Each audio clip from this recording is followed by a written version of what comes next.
ரெண்டாவது ஸ்மரணம். திருநின்றவூர் கேள்விப்பட்டிருப்போம் இல்லையா, நமக்கு நன்னா தெரியும். மனதாலே இருக்கக்கூடிய இறைவனிடத்திலே பக்தியை காட்டியது. என்ன பண்ணுறார், பூசலார் நாயனார்னு பேர் பாருங்க. இயற்பெயர் தெரியாது. இந்த சூக்ஷம் அதில் புரிஞ்சுக்கணும். ஏன் இயற்பெயர் தெரியாது? விபூதி பூசின்னு இருப்பார், உடம்புற என்ன பண்ணுவார், விபூதி பூசின்னு இருப்பார். இப்போ ஒன்றும் இல்லை, இந்த குழந்தை இருக்கா இல்லையா, இவன் வந்து நம்மள்கிட்ட கேட்குறா, எதற்காக விபூதி பூசிக்கொள்ள வேண்டும், எதற்காக விபூதி? எவ்வளோ பேர் சொல்ல முடியும்? அது உடனே இறைவனுடைய அது கொண்டு போய் இங்கே போய் பூசிக்கணும், இந்த விரட்டியை எங்கே பண்ணோம், அதை இப்படி ஒரு செய்முறை. நான் அதெல்லாம் கேட்கல. அந்த குழந்தை ஏன் பூசிக்கணும், why? The question was why. எவ்வளோ பேர் நம்மளால் தத்துவ ரீதியாக பதில் சொல்ல முடியும்? நமக்கு தெரியணும்ல. அது ஒரு சின்ன எடுத்துக்காட்டு சொல்கிறேன். நம்ம ஏன்னா நம்ம இது எல்லாருக்கும் தெரிஞ்சிருந்தால் ரொம்ப சந்தோஷம், இன்னொரு முறை கேட்டுக்கலாம். தெரியாட்டி இப்போ சிந்திக்கலாம், நம்ம தப்பு கிடையாது. இப்போது இறைவன் வந்து சிவபெருமான் வந்து என்ன பண்ணுறார், நிஷ்டையில் இருக்கிறார். அசுரர்களுடைய ஆட்டம் தாங்கலை, கொட்டம் அடிக்கிறார் பயங்கரமாக. அவரை கொட்டத்தை அடக்குவதற்காக சிவபெருமானை எழுப்பி ஆகணும். இதெல்லாம் நமக்கு தெரிந்த புராணம். இங்கே எங்கே வரோம் பாருங்க. எழுப்பி ஆகணும். எப்படி எழுப்பலான்னு பார்த்தா இவர் ஏதாவது பண்ணிவிடுவாரோன்னு பயம். அப்போ ஒரே வழி என்ன, ஆசையை தூண்டுவது. சிவபெருமானுக்கு ஆசையை தூண்டி விடலாம் அப்படின்னு சொல்லிட்டு என்ன பண்ணுற, அம்பு எய்வதற்காக மன்மதனை அனுப்புகிறார்கள். மறைந்திருந்து, நேரடியாக போக முடியாது பாருங்க, மறைந்திருந்து என்ன பண்ணுறான் மன்மதன், அம்பு விடுறான். அவர் நிஷ்டை கலைந்து விடுகிறது.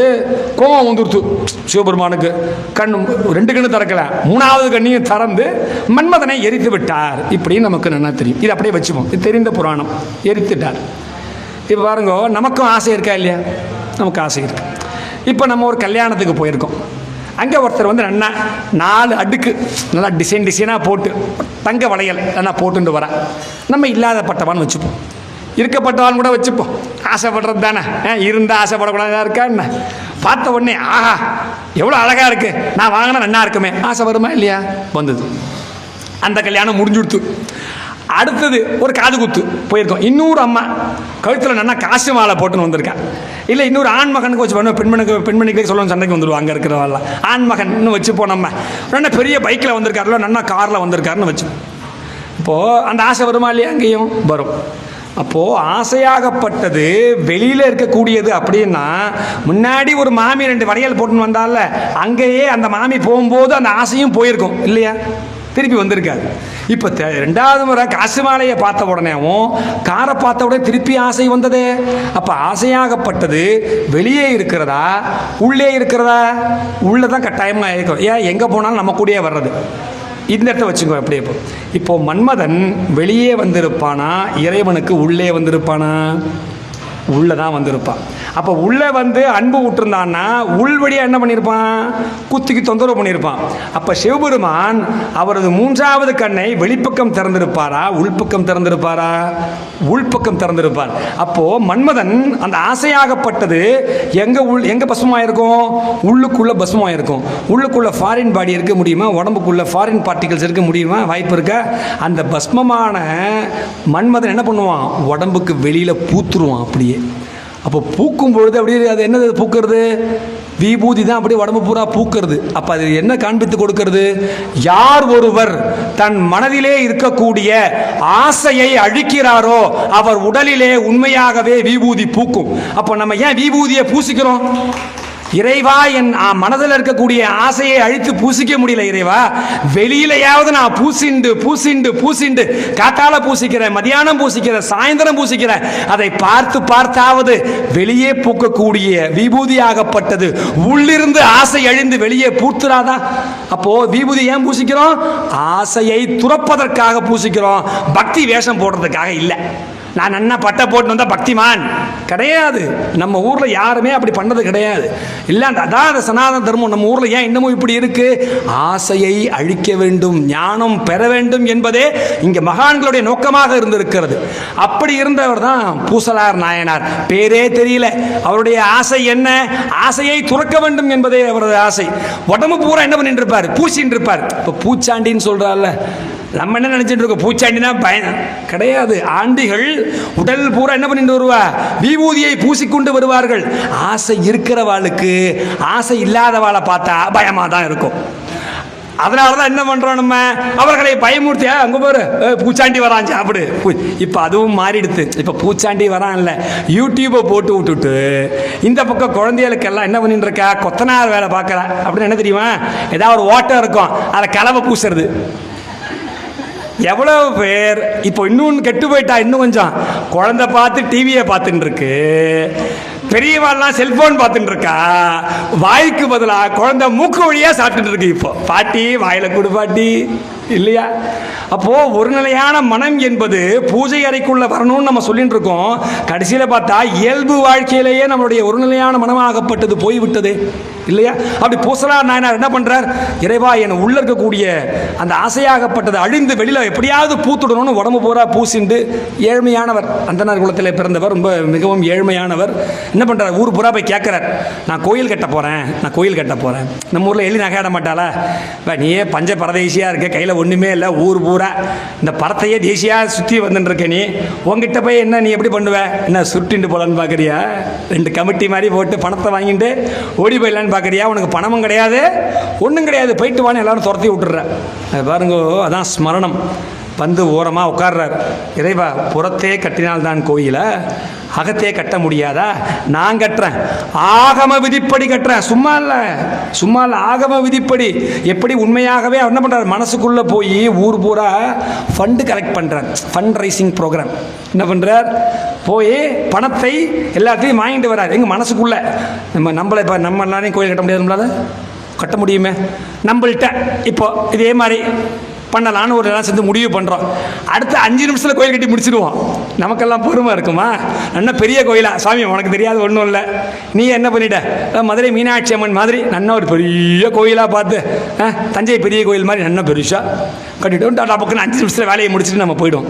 அவர் அப்படி பண்ணலை, படிப்படியாக ஆகம விதிப்படி, சும்மா ஏதோ கிடையாது. ஒரு நாள் சென்று பணத்தை திரட்டுவது, மறுநாளைக்கு போய் சபதிகளை அழைத்து வருவது, 3வது கூட்டம் அமைப்பது, ஒன்று எப்படி தூண் எவ்வளவு பெருசு இருக்கணும், எத்தனை கால் மண்டபம் இருக்கணும், எவ்வளவு பெருசு அந்த கருவறை இருக்கணும், கோபுரம் எப்படி இருக்கணும், படிப்படியா என்ன பண்றார், பெரிய கோயிலை மனசுல கட்டிட்டார்.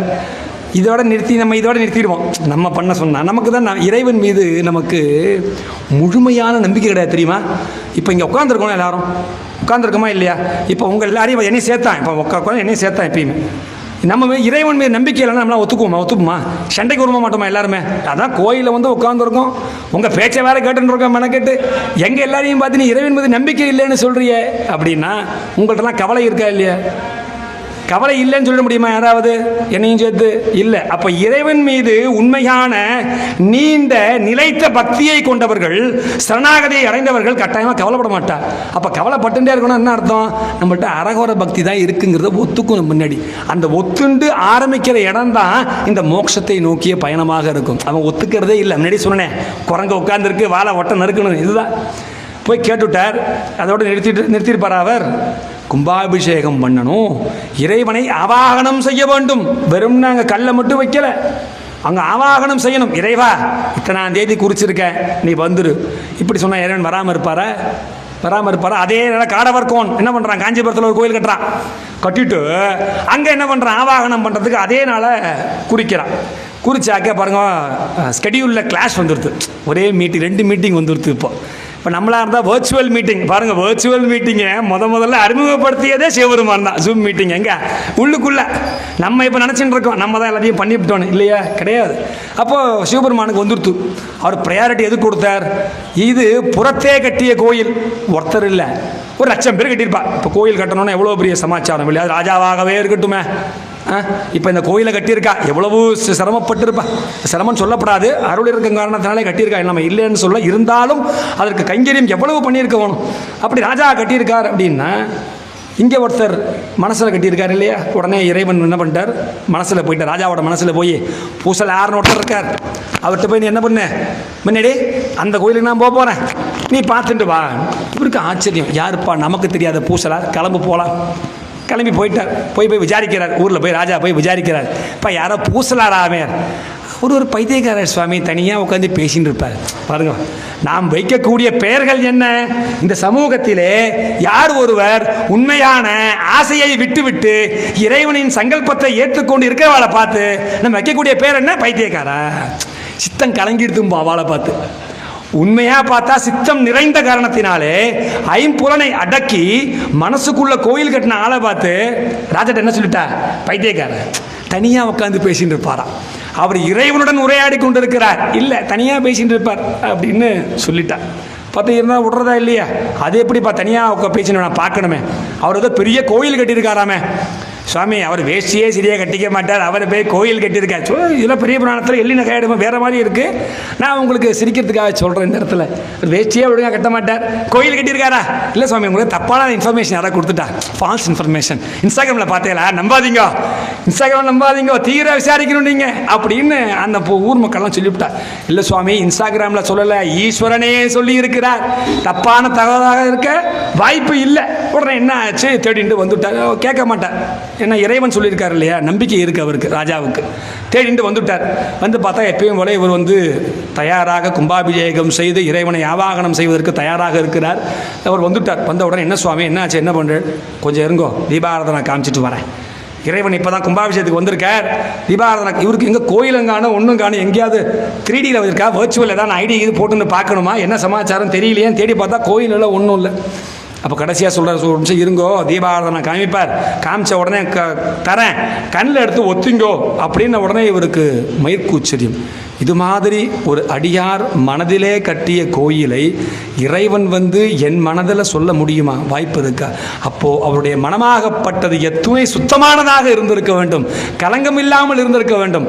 அந்த வினாடியே அந்த ராஜா என்ன பண்ணுறார்? அந்த பூசலார் நாயனாருக்கு நமஸ்காரம் பண்ணுறார். பாருங்க, எனக்கு சொல்லும்போதே ஒரு மாதிரியாக இருக்குது. நமஸ்காரம் பண்ணுறார். அந்த அளவுக்கு பக்தியினுடைய உச்சம். நம்ம என்ன நினச்சிட்டு இருக்கோம்? நம்மக்கிட்ட எல்லாமும் இருந்தால் தான் மன நிறைவு கிடைக்கும் என்று நினைத்து கொண்டு இருக்கிறோம். எதுவுமே இல்லைன்னா தான் மன நிறைவு கிடைக்கும். ஒரு சின்ன எடுத்துக்காட்டு சொல்கிறேன் பாருங்க. ஒரு அக்னி குண்டம், நன்னா அக்னி எரிஞ்சின்னு இருக்கு. அதுக்கு என்ன ஆசை? அதுக்கு நெய்யின் மீது ஆசை. அந்த அக்னிக்கு என்ன ஆசை? நெய்யின் மீது ஆசை. நம்ம என்ன சொல்லுவோம்? அந்த அக்னி என்ன சொல்லுவோம்? எனக்கு கொஞ்சமாக நீ அந்த ஒரு ஆசை மட்டும் பட்டுக்கிற, நீ வேணா பாரு, என்னோட வீரியம் பூரா குறைஞ்சிரும் அப்படின்னு சொல்லுவோம் வாயால். அதில் நெய்யை விட்ட உடனே அந்த அக்னியாகப்பட்டது கம்மியாவா எரியும், இன்னும் கொஞ்சம் மேற்கொண்டு எரியும், இன்னும் கொஞ்சம் நெய் கேட்கும். அந்த நெய் கேட்குற வரைக்கும் நான் பொறுமையாயிடுவேன், நான் அடங்கிடுவேன்னு அக்னி சொல்லிகிட்டே இருக்கும்.